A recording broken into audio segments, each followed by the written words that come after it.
अब हमने एक्सरसाइज 1.1 का क्वेश्चन नंबर 2 स्टार्ट करना है। Which of the following matrices are equal. यहाँ पे हमें कुछ मैट्रिक्स दिए गए हैं और हमने फाइंड करना है कि कौन सा मैट्रिक्स जो है वो एक दूसरे के इक्वल है। यहाँ पे इक्वल मैट्रिक्स की दो कंडीशंस बताई गई हैं। फर्स्ट कंडीशन है the order of A equal the order of B and second condition है their corresponding entries are equal. यानी उन्होंने कहा है कि फर्स्ट कंडीशन ये है कि मैट्रिक्स ए के ऑर्डर जो है मैट्रिक्स बी के इक्वल होने चाहिए। यानी अगर मैट्रिक्स ए के 2 रोज हैं और 2 कॉलम हैं तो मैट्रिक्स बी की भी 2 रोज और 2 ही कॉलम होना चाहिए। और सेकंड कंडीशन है कि कॉरस्पॉन्डिंग एंट्रीज इक्वल होने चाहिए। यानी कि यहाँ पे अगर फर्स्ट वैल्यू 1 है तो मैट्रिक्स बी में भी फर्स्ट वैल्यू 1 होना चाहिए। अगर मैट्रिक्स ए में सेकंड वैल्यू 3 है तो मैट्रिक्स बी में भी सेकंड वैल्यू 3 होनी चाहिए, चाहे प्लस से चाहे माइनस से। यहाँ पे 2 + 1 3 आ रहा है, अगर यहाँ पे माइनस होता तो तब भी प्लस करने से भी ये सेकंड वैल्यू सेम होनी चाहिए और माइनस करने से भी सेकंड वैल्यू जो है वो सेम आनी चाहिए। अब हम मैट्रिक्स ए को ऑर्डर फाइंड करते हैं। तो इसका ऑर्डर आ जाता है 1 रो है हमारे पास एंड 1 ही कॉलम है। तो इसका ऑर्डर हमारे पास आ जाता है 1/1। नो मैट्रिक्स बी का हमारे पास 1 रो है और 2 कॉलम है हमारे पास, column number 1 and column number 2। तो इसका ऑर्डर आ जाएगा 1/2। No matrix of C. Matrix of C को पहले हम सॉल्व करते हैं।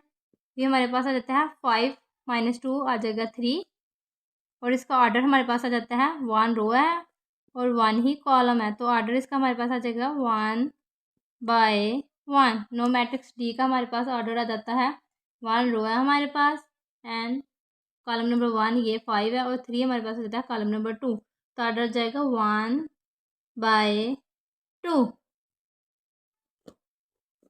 मैट्रिक्स ई का हमने फाइंड करना है। कितने ऑर्डर है इसके? 4 और 0 हमारे पास आ जाती है रो नंबर 1 एंड 6 और 2 आ जाती है row number 2। Now find the column. 4 और 6 आ जाता है कॉलम नंबर 1 एंड 0 और 2 आ जाता है column number 2। Now order of matrix कितने हैं इसके? रो हम 2 ही रो है हमारे पास और 2 ही कॉलम है, तो आ जाएगा 2/2। नो नो मैट्रिक्स एफ आ जाती है रो नंबर 1 है हमारे पास एंड 2 और 6 कॉलम नंबर 1। तो इसका ऑर्डर ऑफ मैट्रिक्स हमारे पास आ जाता है 2/1 और मैट्रिक्स जी का आ जाएगा। पहले इसको हम सॉल्व करेंगे। 3 - 1 आ जाएगा 2 एंड 3 + 3 आ जाएगा 6 और इसका ऑर्डर ऑफ मैट्रिक्स हमारे पास आ जाता है रो नंबर 1 है क्योंकि ये हॉरिजॉन्टल फॉर्म में है और रो नंबर 2 6 आ जाता है रो नंबर 2। नो कॉलम 2 और 6 आ जाएगा कॉलम नंबर 1। तो इसका ऑर्डर हमारे पास आ जाएगा 2/1। No matrix H. 4 और 0 हमारे पास रो नंबर 1 है, 6 और 2 आ जाता है रो नंबर 2 और कॉलम आ जाएगा 4 और 6 आ जाएगा कॉलम नंबर 1, 0 और 2 आ जाएगा column number 2। Know find the order. Order कितने हैं? 2 रोज है और 2 ही कॉलम है हमारे पास, तो आ जाएगा 2/2। नो मैट्रिक्स आई। पहले हम इसको सॉल्व करेंगे।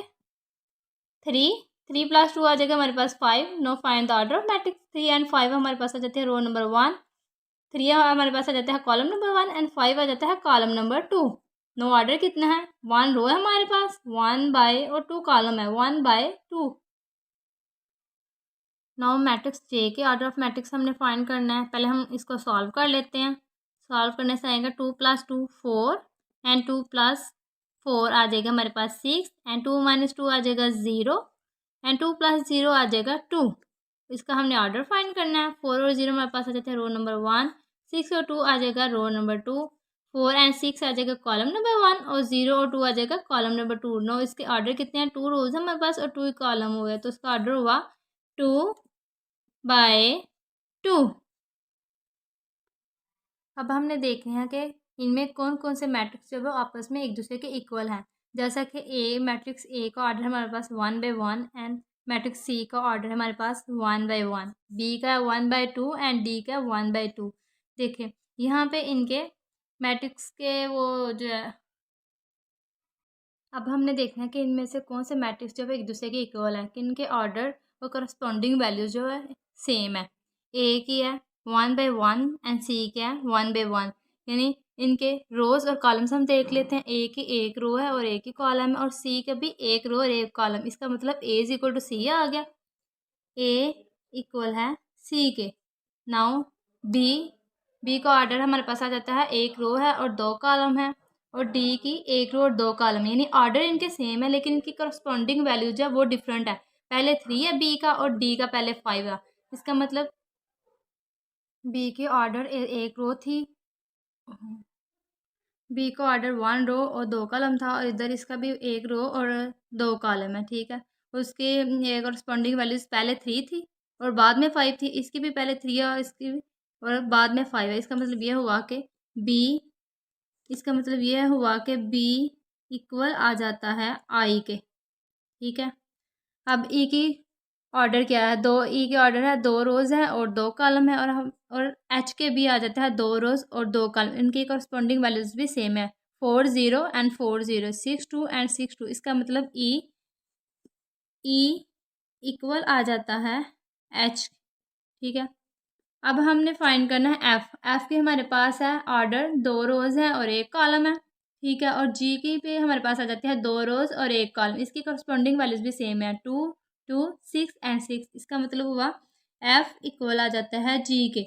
नाउ जे के 2 रोज है हमारे पास और 2 ही कॉलम है, और इसकी करस्पॉन्डिंग वैल्यूज जो है वो भी सेम है। इसका मतलब एफ इज इक्वल टू जे जी, और जे भी आ जाता है जी के इक्वल।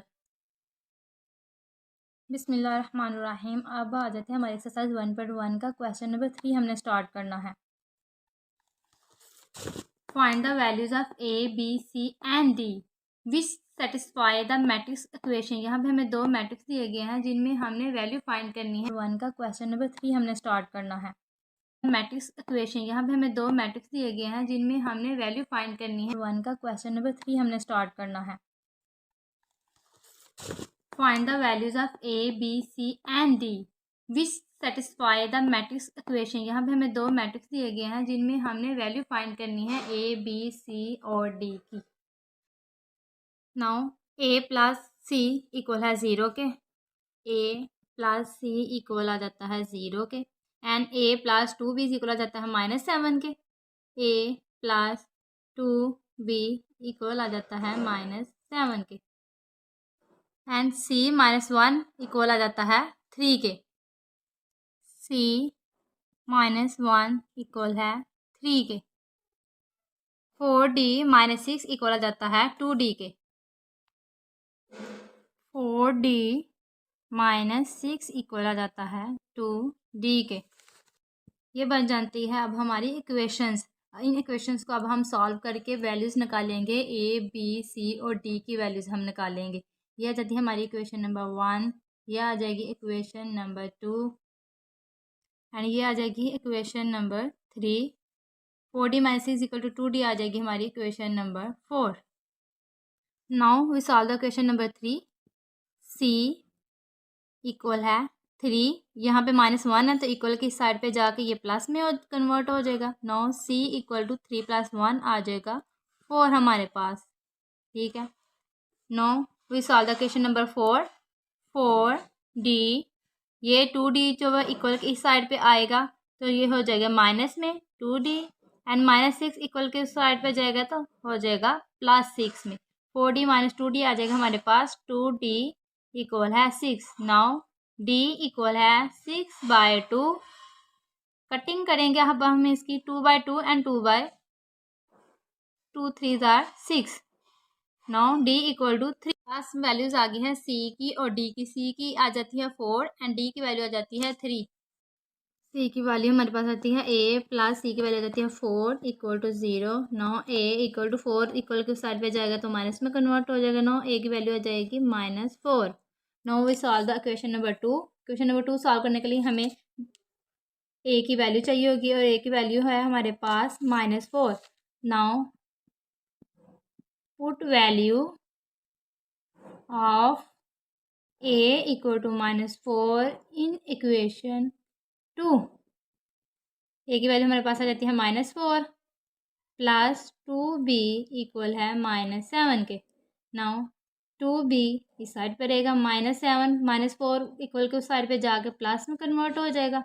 2b इक्वल है -3 के, एंड b इक्वल आ जाएगा -3/2। नाउ हमारे पास b की वैल्यू आ जाती है -3/2। अब हम इन वैल्यूज़ को इकट्ठे करते हैं। a की वैल्यू थी हमारे पास a = -4, ठीक है, एंड b की वैल्यू थी हमारे पास -3/2, c की वैल्यू थी 4 एंड d की वैल्यू थी हमारे पास 3। Now we solve the question number 3। अब यहाँ पे हमारी एक्सरसाइज 1.1 आज कंप्लीट हुई।